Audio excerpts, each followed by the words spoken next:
No! Lucina cried, dropping to her knees. Her pants became stained with fresh blood from the zombie corpse that lay beside her, but that didn't matter to her, not now anyway. No, no, no, no! Her loud wails matched the tears that flowed from her now red eyes. Marth watched the scene with a heavy heart. The place that they once called home complemented the world outside, bloodied and ruined. There was no signs of Crom or Robin.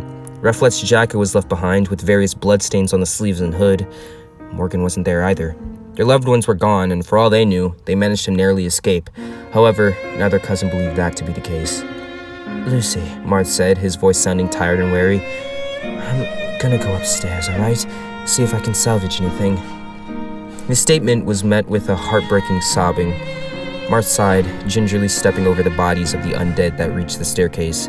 His steps created a loud echo, and the stairs creaked, being nothing more than the sounded effects to Lucina's meaningless pleas for normality.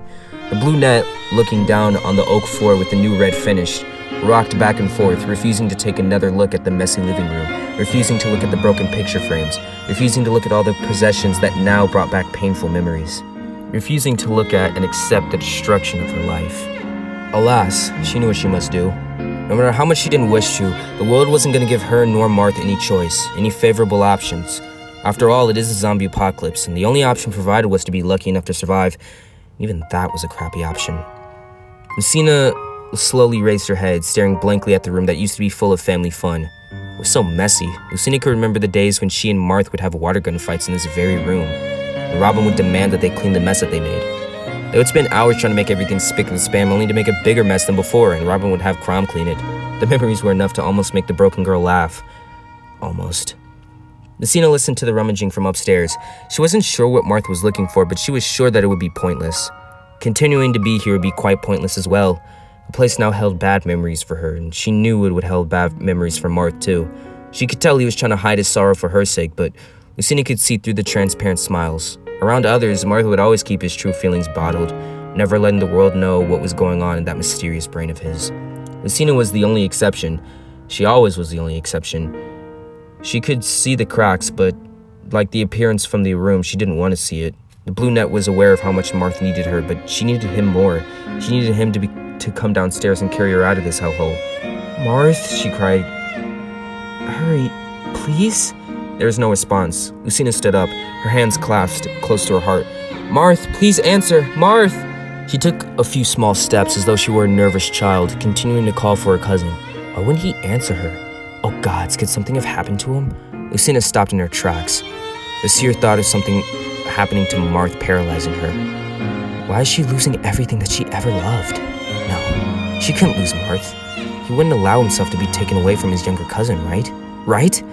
A loud noise caused her to jump and scream, followed by seeing Marth tumble down the stairs. She quickly ran to him, her crying beginning once again as she checked for any bruises, cuts, bite marks. Her search was slightly derailed as she noticed what fell next to Marth. 2 swords that the family had for years, both bearing the name Falchion. Lucina's eyes widened. She hadn't seen these swords since she was 10 and Marth was 15, when they were both practicing sword fighting, which Robin deemed to be extremely dangerous. They were what he was looking for, precious family heirlooms to keep them remotely safe. It was surprising to see that Marth even knew where they were hidden. Marth groaned in pain, which snapped Lucina back to his attention. She didn't even get the chance to ask if he was okay before he broke into a screaming fit. Lucina jumped back, a look of fear in her eyes as Marth's eyes began to water. A multitude of thoughts ran through Lucina's mind that she found quite difficult to focus on and act upon. Which one was quite understandable, seeing as how her older cousin looked as pale as a ghost and had already seemed to succumb to the pressure. He yelled and thrashed like a crazy man, screaming, "Why did I see that?" over and over. "See what?" Lucina asked frantically, scared for Marth's welfare. "Marth, what did you see?" The younger brunette tried to grab the older cousin's hand, only to have it swatted away. "No, don't touch me!" Marth screamed, causing his cousin to jump back yet again. He stared at her before realizing what he's done, shaking his head. "Oh, God, Lucina, don't give me that look. Please, I'm sorry. I'm so sorry, please." Marth inhaled and exhaled deeply, pulling himself up.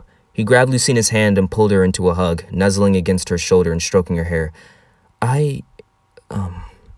Lisa's upstairs, Lucy," he said in between sobs, his voice muffled. "I saw Lisa on the bed. I was looking for the swords, and I saw her body and I panicked. You sure it was Aunt Lisa? Lucina asked, delicately. I know it was her. Lucina held her cousin, letting him continue to cry into her shoulder. This was only the second time in a long while that she had seen Marth's tears. She gave out soft reassurances, knowing completely well that Marth wouldn't believe her. Well, she didn't even really believe the words that left her mouth. They were hollow, those words. Hollow like her soul and her heart. Marth pushed himself away from Lucina. He used his sleeve to wipe the tears from his face and looked at Lucina. Grab the other falchion, he demanded, grabbing the one that had a red jewel encrusted into its hilt. His voice was hoarse, and he looked and felt utterly tired. He stood up, placing the falchion in its sheath as Lucina followed his order. She stood up as well, observing Marth. His sparkly blue eyes looked shallow, and the midnight blue bangs that covered his eyes gave him a disheveled, almost feral look. Of course, Lucina knew that she looked no better herself. They both looked like absolute crap, and since looking good wasn't exactly a trend in this world anymore, they could continue looking like crap. Though she wouldn't mind washing the blood out of her hair. Lucina extended a hand to Marth and firmly grabbed it. She asked if he would be fine. I'll be fine, he replied. Lucina wasn't able to tell whether or not he was sincere. Most likely not. We'll both be fine, understood? Lucina nodded. Understood. The cousin had taken one last look around the living room, quick flashes of memories in their mind. They then exited the house, with Marth closing the door behind Lucina, cursing the sun's audacity to still shine brightly. Marth wrapped his arm around Lucina's shoulder, beginning to talk about where they should go when a distant, "Hey, you scrubs over there!" caught their attention. They turned around, a confused expression on their face, and they said in perfect unison, "Where the heck is a boy with black wings standing on the hood of a pink go-kart?"